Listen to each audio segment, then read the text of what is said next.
Alright, folks, welcome back to Boss Economics World, where we rip the band-aid off the festering wounds of the global economy and expose the clowns running the circus. I'm your host, the one and only truth teller in a world of economic fairy tales, here to break down the latest G7 summit in Alberta, Canada. Buckle up, because this is going to be a wild ride through a carnival of bad policy, geopolitical tantrums, and an economic recession that's got more red flags than a Soviet parade. Now, let's talk about the ringleader of this circus, Mark Carney, Canada's shiny new Prime Minister, who's been in office for all of 3 months and is already trying to flex his economic biceps like he's Arnold Schwarzenegger in his prime. But here's the kicker, Carney's got a problem.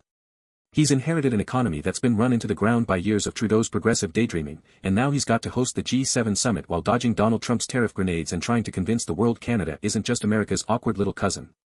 Spoiler alert, it's not going well. Let's start with the headline grabber, Carney's big announcement that Canada will finally hit NATO's 2% GDP defense spending target within months. Oh, how noble.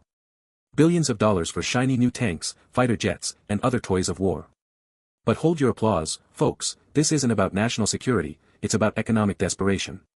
See, under Trudeau, Canada's defense spending was a pathetic 1.39% of GDP in 2024, according to NATO's own data. The guy had a plan to hit 2% by 2032, like, seriously, Justin? 8 years? That's like promising to fix a leaking dam after the town's already underwater. Carney, on the other hand, is going full Keynesian cowboy, throwing money at the military-industrial complex like it's confetti at a wedding. Why? Because government spending is the oldest trick in the book to juice up a flagging economy. Canada's GDP growth in Q1 2025 was a measly 0.7% annualized, according to Statistics Canada, and unemployment is creeping up to 6.8%, the highest since the post-COVID recovery. So, what does Carney do? He pulls a classic move, pump public money into defense contracts, create a few jobs, and pray the multiplier effect kicks in to save his political bacon. But here's the dirty little secret, military spending is a terrible way to stimulate an economy long-term.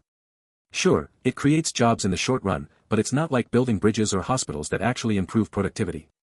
A 2023 study by the Watson Institute at Brown University found that every $1 billion spent on defense creates 11,200 jobs, compared to 26,700 jobs if the same amount were spent on education.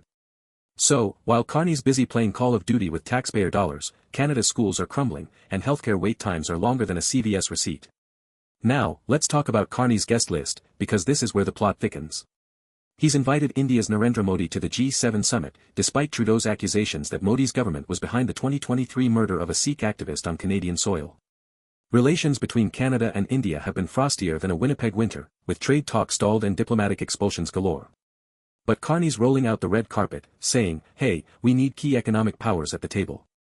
Translation, principles are nice, but money talks. And money is exactly what's at stake here. India is Canada's 9th largest trading partner, with bilateral trade hitting $17 billion in 2024, according to Global Affairs Canada. More importantly, Canada's desperate to diversify away from its suffocating economic dependence on the US, which accounts for 75% of its exports.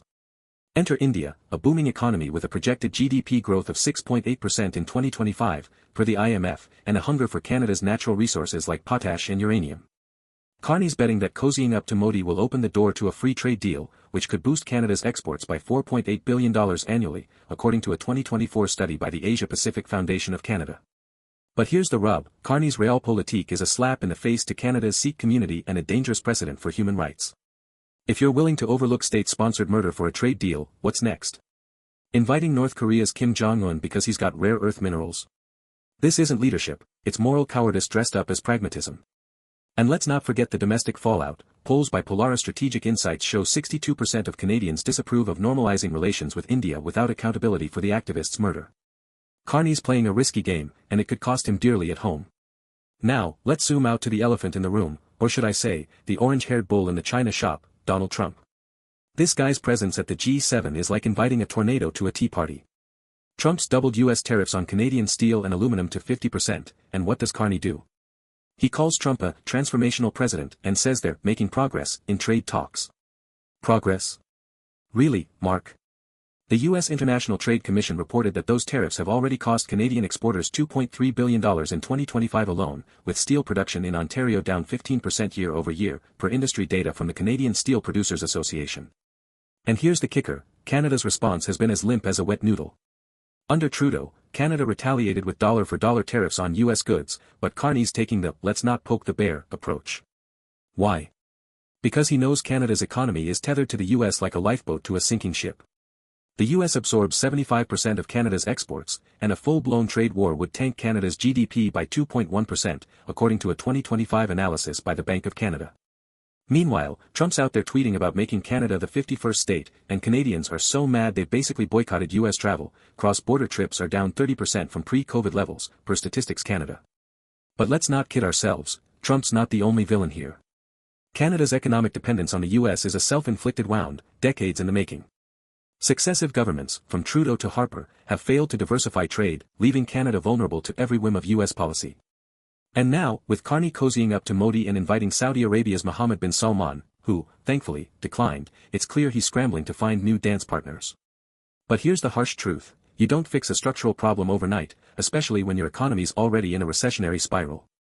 Speaking of recession, let's talk about the elephant in the room that Carney's desperately trying to ignore. Canada's economy is in the toilet, folks. GDP growth is anemic, inflation is still hovering at 4.1% despite the Bank of Canada jacking up interest rates to 4.75%, the highest since 2007, per the Bank of Canada's June 2025 report. Housing affordability is a nightmare, with the average home price in Toronto hitting $1.2 million, up 8% from last year, while wages are flatlining, according to the Canadian Real Estate Association. And don't even get me started on the debt. Household debt-to-income ratios are at a staggering 185%, per Statistics Canada, meaning Canadians owe nearly $2 for every dollar they earn. This isn't just bad luck, it's bad policy. Trudeau's government spent like a drunken sailor during the COVID years, racking up a federal debt of $1.2 trillion by 2024, or 46% of GDP, according to the Department of Finance Canada. And what did Canadians get for it? Subsidies for electric cars they can't afford and climate action plans that did nothing to boost productivity. Now, Carney's stuck holding the bag, and his solution is, what? More government spending, this time on tanks and fighter jets. It's like trying to fix a broken leg with a band-aid. Zoom out even further, and the G7 summit is a microcosm of a global economy on life support. Trump's tariffs aren't just hurting Canada, they're part of a broader protectionist wave that's strangling global trade. The World Trade Organization reported that global merchandise trade volumes fell by 1.2% in 2024, the first decline since the post-COVID recovery, and 2025 isn't looking much better.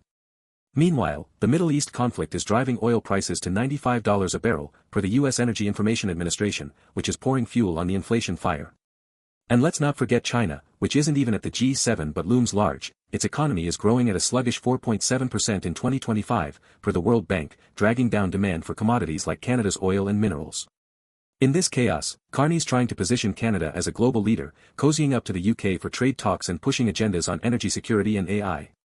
But let's be real, Canada's a bit player on the world stage, and this summit is all about Trump. As Meredith Lilly, a former trade advisor, pointed out, Trump's presence reduces the sense that there's a shared global agenda.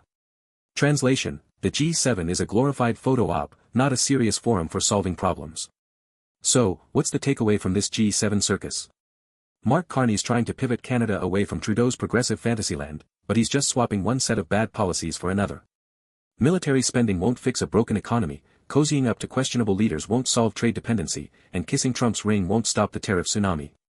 Canada's economic woes are the result of years of government mismanagement, decades of failing to diversify trade, ballooning debt, and prioritizing optics over substance. And folks, this isn't just Canada's problem.